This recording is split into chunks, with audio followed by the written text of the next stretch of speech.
Gold, trusted gold buyers. మీరు తాకట్టు పెట్టిన బంగారాన్ని విడిపించి ఈ రోజు ఉన్న మార్కెట్ ధరకు కొనబడను.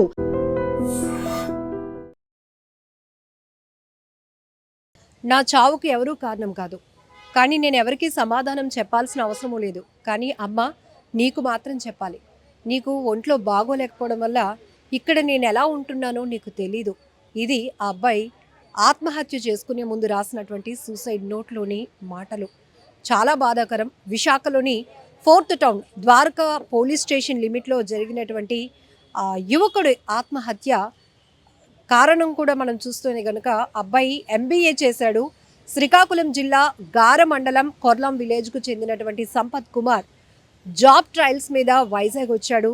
అనేక ప్రయత్నాలు చేస్తున్నాడు. అయినా కూడా అనుకున్నటువంటి ఉద్యోగం రాకపోవడంతో చాలా ఆర్థికంగా ఇబ్బందులు ఎదుర్కొన్న పరిస్థితిలో ఇంకా నేనేం సాధించలేకపోయాను, అందుకే చనిపోవాలి అనుకుంటున్నాను అంటూ సూసైడ్ నోట్ రాసి తనువు చాలించినటువంటి ఆ యువకుడు గురించి అబ్బాయి రాసినటువంటి సూసైడ్ నోట్ ఒక్కసారి చదువుదాం.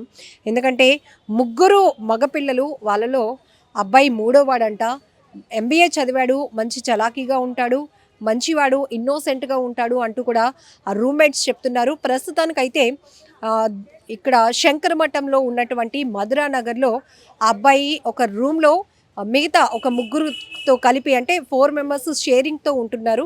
అయితే అనేక జాబ్ ట్రయల్స్ కూడా చేశాడు. ఇక్కడికి వచ్చిన తర్వాత ఎక్కడికైనా వెళ్ళాలి, ఉద్యోగం కోసం తిరగాలన్నా బైక్ అవసరం కాబట్టి ఫైనాన్స్ మీద బైక్ కూడా తీసుకున్నాడట. అయితే EMI తీసుకున్న దగ్గర నుంచి నెక్స్ట్ మంత్ నుంచి కూడా అబ్బాయి EMI కట్టలేనటువంటి పరిస్థితి ఉంది. దాంతో ఆ బైక్ కూడా వాళ్ళు తీసుకున్నారు అనే ఉద్దేశం, మనస్తాపానికి గురయ్యాడు. మొత్తం ఇవన్నీ కలిపి ఒకవైపు MBA చేశాడు, ఇంకొక వైపు ఊరు కాని ఊరు వదిలి ఇక్కడ విశాఖలో జాబ్ సెటిల్ అవ్వచ్చు అని వచ్చాడు. అయినా కూడా ప్రయోజనం లేకపోయింది. అందుకే ఏమీ సాధించలేకపోయాను అనే ఒక నిరాశ, నిస్పృహ అబ్బాయిని వెంటాడింది. మరొక వైపు అవసరాల నిమిత్తం కొనుక్కున్న బైక్ను కూడా తను కాపాడుకోలేకపోయాను, ఆ బైక్ కావాల్సినటువంటి అమౌంట్ పే చేయలేకపోయాను అనే మరొక బాధ. ఇవన్నీ కలిపి అబ్బాయి వాళ్ళ అమ్మకు మాత్రమే తన పెయిన్ అనేది చెప్పుకొస్తూ, షేర్ చేసుకుంటూ సూసైడ్ నోట్ రాసి తనువు చాలించాడు. ఒక్కసారి సంపత్ కుమార్ రాసినటువంటి సూసైడ్ నోట్ ఒకసారి చూద్దాం. నా చావుకి ఎవరు కారణం కాదు, నాకు బ్రతకాలని లేదు, అందువల్లే ఈ నిర్ణయం. అమ్మా, నీకు బాగోలేకపోవడం వల్ల నేను ఎలా ఉన్నానో నీకు తెలియదు. అయినా మీరందరూ బాగుండాలి అనుకుంటున్నాను. నేను వైజాగ్ వచ్చిన తర్వాత చాలా బాధలు అనుభవించాను. నా లైఫ్లో నేను చేసిన తప్పు ఏదైనా ఉంది అంటే నేను ఇక్కడికి రావటమే. ప్రశాంతమైన జీవితాన్ని వదిలి ఇక్కడికి వచ్చాను. సారీ, నేను ఎవరికి ఆన్సర్ చేయాల్సిన అవసరం లేదు, కానీ నీకు చెప్పాలనే ఈ లెటర్ అని చెప్పి అబ్బాయి తన పెయిన్ చెప్పుకొని వస్తున్నాడు. ఇక్కడ మనం చూడొచ్చు, కొన్ని లైన్స్ ఇంగ్లీష్లో రాశాడు. ఆ తర్వాత చివరిగా కూడా చూడొచ్చు, అందుకే వదిలి వెళ్ళిపోతున్నాను, అందరూ బాగుండాలని కోరుకుంటున్నాను, ఉంటాను మరి అని చెప్పేసి తను సంపత్ కుమార్ సైన్ చేశాడు. సో ఇక్కడ కూడా చూడొచ్చు, ఎన్నో ట్రయల్స్ చేస్తున్నాను కానీ దేవుడు నాకు ఏమీ చూడటం లేదు, అందుకే పోవడమే మంచిది అని ఫిక్స్ అయ్యాను అంటూ కూడా కొన్ని లైన్స్ రావడం జరిగింది. ఇక్కడ చూడొచ్చు, ఈ మధ్య ఆత్మహత్యలకు కారణాలు చూస్తుంటే ప్రధానంగా ప్రేమ, లవ్ ఫెయిల్యూర్, అలానే ర్యాంకులు సాధించలేకపోయామన్న ఆలోచన, చదువుకు తగినటువంటి ఉద్యోగాలు సాధించలేకపోయాము అనే మరొక మనస్తాపన, ఇంకొక వైపు ఫ్రెండ్స్ మధ్య గొడవలు, వాడేదో నాతో మాట్లాడడం మానేశాడు సడన్గాని, ఇంకొందరైతే మరీ విచిత్రం, సొసైటీ నాకు నచ్చట్లేదు, సొసైటీలో అవినీతి పెరిగిపోతోంది, ఎవరు మనల్ని అర్థం చేసుకునే పరిస్థితిలో లేరు, స్వార్థం పెరిగిపోతోంది, అందుకే ఇలాంటి స్వార్థమైన సమాజంలో బ్రతకలేక చచ్చిపోతున్నాను అంటూ మరికొంతమంది సూసైడ్ నోట్స్ రాస్తున్నారు. ఇంకొంతమంది అయితే తల్లిదండ్రులు ఏదో అడిగింది కొనివ్వలేదని, మంచి స్పోర్ట్స్ బైక్ కొనివ్వలేదనో, ఐఫోన్ కొనివ్వలేదనో, నచ్చిన అమ్మాయితో పెళ్లి చేయలేదనో, ఇలా రకరకాల కారణాలతో తాము చనిపోవడానికి కారణాలు సూసైడ్ నోట్లో రాస్తూ ప్రాణాలు వదులుతున్నారు. ఎంత బాధాకరమైన విషయం. ఇక్కడ కూడా ద్వారకా పోలీస్ స్టేషన్ లిమిట్లో ఈ సంపత్ కుమార్ అనే యువకుడు ఆత్మహత్యకు కారణం కూడా తను ఏమీ సాధించలేకపోయాను అనేటటువంటి ఒక నిరాశ, నిస్పృహ అబ్బాయిని తీవ్రంగా వెంటాడుతోంది అనేది అబ్బాయి బాధ. అది కూడా నేను ఎవరికి ఆన్సర్ చేయాల్సిన అవసరం లేదు అమ్మ, నీకు తప్ప, నీకు హెల్త్ బాగోకపోవడం వల్ల నేను ఇక్కడ ఊరి నుంచి వదిలి విశాఖ వచ్చిన దగ్గర నుంచి నేను ఎలా ఉంటున్నానో నీకు తెలియటం లేదు, కానీ ఇది నా పరిస్థితి అంటూ ఆ అబ్బాయి చెప్పుకొచ్చాడు. ఇప్పుడు ఆ రూమ్మేట్ ఒక అబ్బాయితో కూడా మనం మాట్లాడించినప్పుడు ఆ అబ్బాయి కూడా చెప్తున్నాడు, చాలా ఇన్నోసెంట్ మేడం చనిపోయినటువంటి అబ్బాయి, చాలా సెన్సిటివ్గా ఉంటాడు. జాబ్ ట్రయల్స్ అయితే మరి ముందు నుంచి అబ్బాయికి హ్యాబిట్స్ ఉన్నాయో లేదో తెలియదు, కానీ ఇక్కడ మాత్రం రూమ్లో డ్రింక్ చేస్తూ ఉండేవాడు, స్మోక్ చేస్తూ ఉండేవాడు. అయితే ఆ జాబ్ ట్రయల్స్కి బైక్ అవసరం ఉంది కాబట్టి ఒక బైక్ కూడా ఫైనాన్షియల్లో కొనుక్కున్నాడు. కానీ 15,000 రూపాయలు డౌన్ పేమెంట్ కొని బైక్ తెచ్చుకున్న తర్వాత ఒక్క ఈఎంఐ కూడా పే చేయలేనటువంటి పరిస్థితి. దాంతో బైక్ కూడా వాళ్ళు తీసేసుకున్నట్టున్నారు. అది కూడా ఒక రకమైన పెయిన్ అబ్బాయిని వెంటాడింది. ఇవన్నీ కూడా అబ్బాయి ఆల్ ఆఫ్ సడన్ ఒక్కసారిగా మేము ఎవరూ లేని టైంలో ఆత్మహత్య చేసుకున్నాడు అంటూ కూడా ఆ అబ్బాయి చెప్తా ఉన్నారు. ఏదేమైనప్పటికీ చాలా బాధాకరం. అసలు మానవ జన్మ అనేది గొప్ప వరం అంటారు, కానీ ఇప్పుడు ఈ మధ్య కాలంలో కొన్ని సూసైడ్లు కానీ హత్యలు చూస్తుంటే చాలా ఈజీగా ప్రాణాలు తీసుకుంటున్నారు, ప్రాణాలు తీసేస్తున్నారు. రెండూ చాలా ఈజీగా సులభమైపోతున్నది. ఎందుకంటే చిన్న చిన్న సమస్యలు కూడా ఫేస్ చేయలేనటువంటి ధైర్యం లేక, సాహసం లేక, లేకపోతే మనం ఒంటరి వాళ్ళం, అందరూ ఉన్నా మన పెయిన్ ఎవరు షేర్ చేసుకోరు, మన బాధని మన సమస్యని ఎవరు వినరు, విన్నా పట్టించుకోరు అనేటటువంటి ఒక అభద్రతా భావం, వీటన్నిటి వల్ల వాళ్ళలో వాళ్ళే క్షణికావేశానికి లోనై అనాలోచితమైన నిర్ణయంతో ఇలాంటి ఆత్మహత్యల వైపు వెళ్తూ ఉన్నటువంటి పరిస్థితులు చాలా దారుణం.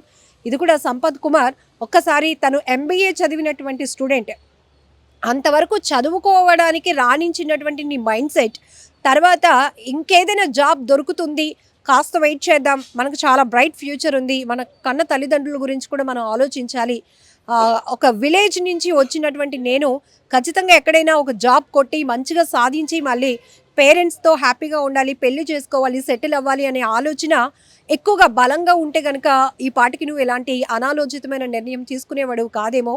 బట్ అంత ఈజీగా దేన్ని మనం అనాలిసిస్ చేయలేం. కానీ ఇదైతే అంత పెద్ద సమస్య కాదు. తను రాసిన సూసైడ్ నోట్లో ఏమీ సాధించలేకపోయానని, ఎంబీఏ చదివినా కూడా ఉద్యోగం రాలేదని, అందుకే చనిపోవాలనుకుంటున్నాను అంటూ కూడా తను రాసినటువంటి సూసైడ్ నోట్ బట్టి అయితే మనం చెప్పొచ్చు. బట్ ప్రతి సమస్యకి సొల్యూషన్ ఉంటుంది, అది వెతుక్కునే ధైర్యం మనలో ఉన్నప్పుడు మాత్రమే. అంతే తప్ప ఇలా పిరికితనంతో ఆలోచన చేసి చనిపోవాలి అనుకుంటే ఎన్నో జీవితాలు ఆగిపోవాల్సిందే. సో ఈ ఘటనపై మీరేమంటారో కూడా కామెంట్ బాక్స్లో మెన్షన్ చేయండి. అసలు మీ తమ్ముడు ఆత్మహత్య చేసుకోవడానికి కారణం ఏంటి? ఏమో తెలియదు మేడం. ఏం చదువుకున్నాడు? ఎంబీఏ చేశాడు. అంటే వైజాగ్ ఎందుకు వచ్చాడు? మీరు శ్రీకాకుళంలో ఏ ఊరు? మాది శ్రీకాకుళం దగ్గర గారమన్ నుంచి కొన్ని కొరలు అక్కడ పిలుస్తుంటారు. జాబ్ కోసం వచ్చాడు. జాబ్ 2 సంవత్సరాల నుంచి ఎలాగ తిరుగుతాండి ఇక్కడ. కానీ అప్పుడప్పుడు వస్తాడు, వెళ్ళిపోతుంటాడు అంతే.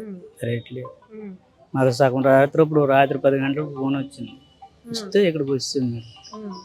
సూసైడ్ నోట్ రాశాడు. ఎంతమంది మీరు పిల్లలు మొత్తం?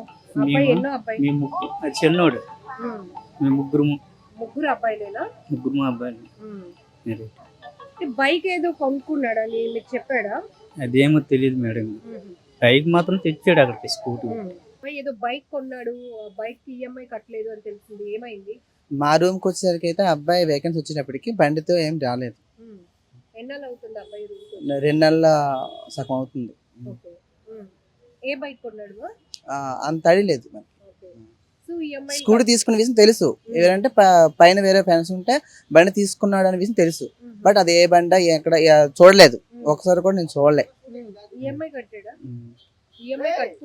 లేదు, కట్టలేదని తెలిసి అది తీసుకుపోయారనే విషయం తెలిసింది, కానీ తను చెప్పలేదు. అడిగితే ఇంటికాడ ఒగ్గేసాను అని చెప్పాడు.